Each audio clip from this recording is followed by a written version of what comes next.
आज Doubtnut app download करें। Doubtnut पर अपने सभी गणित, रसायन विज्ञान, भौतिक विज्ञान और जीव विज्ञान के डाउट्स का करो सफाया। बस प्रश्न की फोटो खींचो, एक ही प्रश्न को क्रॉप करो और तुरंत वीडियो सोल्यूशन पाओ। अभी डाउनलोड करें। हेलो दोस्तों, हमारा प्रश्न है साधारणतः दो भिन्न प्रकाश स्रोत से प्रकाश किसी पर्दे पर व्यतिकरण क्यों नहीं उत्पन्न करता है। यंग के व्यतिकरण प्रयोग में फ्रिंजों की उत्पत्ति की वर्णन करें। ठीक है, तो देखिए दो साधारण भिन्न प्रकाश स्रोत व्यतिकरण क्या करते हैं, नहीं करते। ठीक है, इसका कारण क्या है कि व्यतिकरण के लिए जो शर्त होती है, ठीक है, व्यतिकरण के लिए शर्त है कि मान लीजिए दो हम स्रोत ले रहे हैं, ठीक है, मान ले रहे हैं S1 और S2 है, ठीक है, तो इनसे जो निकली तरंग है, मान लेते हैं ये I1 तीव्रता की तरंग है और ये I2 तीव्रता की तरंग है। ठीक है, इन दोनों का व्यतिकरण तभी संभव होगा जब इन दोनों तरंगों का आयाम और आवृत्ति लगभग समान होगी और जब इसे एक ही दिशा में संचरित किया जाएगा। तो इनका क्या होगा, माध्यम के किसी बिंदु पे अध्यारोपण होगा और उससे के फलस्वरूप हमें क्या प्राप्त होगी, परिणामी तरंग होगी जिसकी तीव्रता इन दोनों तरंगों की तीव्रता से भिन्न होगी और किसी बिंदु पे, माध्यम के किसी बिंदु पे हमें तीव्रता जो होगी वो अधिकतम प्राप्त होगी। ठीक है, और कहीं पे हमें क्या प्राप्त होगी, न्यूनतम तीव्रता। ठीक है, जिसे हम लोग दीप्त और अदीप्त फ्रिंज बोलते हैं यंग के प्रयोग में। ठीक है, यंग के डबल स्लिट प्रयोग में।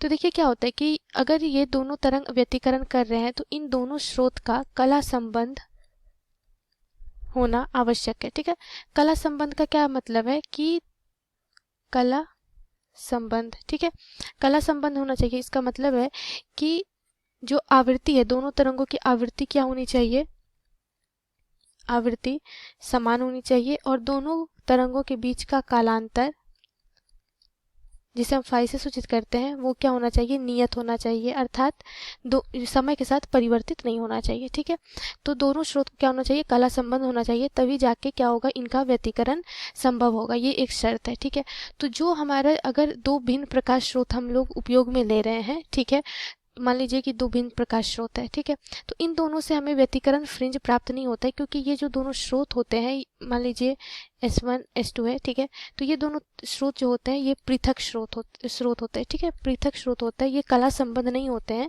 जिसके कारण व्यतिकरण की घटना संभव नहीं हो पाती है। ठीक है, इसीलिए हमें कोई पर्दे पे फ्रिंज प्राप्त नहीं होते हैं। अब बात करते हैं यंग के व्यतिकरण प्रयोग में फ्रिंजों की उत्पत्ति किस प्रकार से होती है।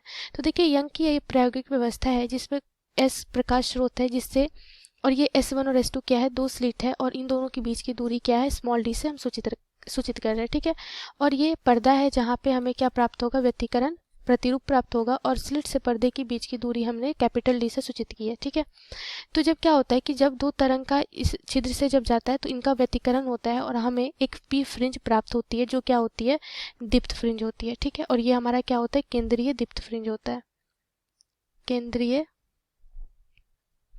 दीप्त फ्रिंज। ठीक है, तो जो हमारा यंग का प्रयोग होता है, ठीक है, उसमें हमें क्रमागत रूप से दीप्त और अदीप्त फ्रिंजें मिलती हैं। ठीक है, अब बात करते हैं दीप्त फ्रिंज, अर्थात जहाँ पे तीव्रता जो होगी तरंग की जिस बिंदु पे क्या हो, अधिकतम हो। ठीक है, और अदीप्त फ्रिंजें कहाँ पे होंगी, जहाँ पे तीव्रता न्यूनतम या शून्य कह सकते हैं, शून्य या न्यूनतम हो। ठीक है, तो वहां पे क्या मिलेगी, हमें अदीप्त फ्रिंज मिलेंगी। ठीक है, तो देखिए दीप्त और अदीप्त फ्रिंजें अर्थात अधिकतम तीव्रता और न्यूनतम तीव्रता की अगर हम बात करें, ठीक है, तो इससे हम समझते हैं कि जो हमारी परिणामी तीव्रता होती है, मान लीजिए कि ये व्यतिकरण कर रहे हैं तो इसकी परिणामी तीव्रता I है, तो इसके लिए जो सूत्र होता है वो होता है I1 plus I2 plus 2 root I1 I2 cos phi. ठीक है, यहाँ पे फाई क्या है, कलांतर है दोनों तरंगों के बीच का। तो अगर हमें अधिकतम तीव्रता चाहिए तो उसके लिए हमें कॉस फाई का भी मान क्या होना चाहिए, अधिकतम, जो क्या होता है 1 के बराबर। ठीक है, तो कॉस फाई का मान 1 कब होगा, जब हम फाई का मान क्या लें, 0, 2 पाई, 4 पाई, अर्थात पाई के सम अपवर्त में ले। ठीक है, तो इसके लिए जनरल टर्म लिखेंगे तो ये क्या हो जाएगा, 2n पाई। ठीक है, तो ये प्रतिबंध आ जाता है किसके लिए, अधिकतम तीव्रता के लिए, जिसे हम लोग समपोषी व्यतिकरण कहते हैं, समपोषी व्यतिकरण। ठीक है, तो इस बिंदु पे हमें क्या मिलेगी, वो हमें दीप्त फ्रिंजें मिलेंगी। ठीक है, अब अदीप्त की बात करते हैं। अदीप्त का मतलब जहाँ पे तीव्रता क्या हो, न्यूनतम या शून्य हो, तो उसके लिए कॉस फाई का भी मान हमें क्या करना होगा, न्यूनतम करना होगा, और कॉस फाई का मान न्यूनतम क्या होता है, -1। तो इसके लिए फाई हमें क्या क्या रखना होगा जिसके लिए कॉस फाई न्यूनतम आएगा, हम रखेंगे पाई, 3 पाई, 5 पाई, अर्थात पाई के विषम अपवर्त में। इसके लिए अगर हम जनरल टर्म लिखें तो ये क्या हो जाएगा, 2n-1 इंटू पाई, ठीक है, विषम अपवर्त में रखेंगे, जहाँ पे n का मान हम क्या लेंगे, समपोषी के लिए n का मान हम 0, 1, 2 इस प्रकार लेंगे। और ये जो व्यतिकरण जहाँ पे हमें न्यूनतम तीव्रता प्राप्त होती है, इसे हम लोग क्या कहते हैं, विनाशी व्यतिकरण कहते हैं, ठीक है, जिसके कारण हमें क्या प्राप्त होती है, अदीप्त फ्रिंजें प्राप्त होती है, ठीक है। तो यहाँ पे हमें क्या, यहाँ इसके लिए हमें n का मान क्या है, 1, 2, 3 इस प्रकार से लेते हैं, ठीक है। अगर हम ये जो व्यतिकरण फ्रिंज प्राप्त होता है पर्दे पर, अगर हम इसे तीव्रता प्रारूप की स्थिति में देखें, ठीक है, दीप्त और अदीप्त फ्रिंजे के रूप में, तो इसके लिए जो हमारा ग्राफ बनता है कुछ इस प्रकार से बनता है।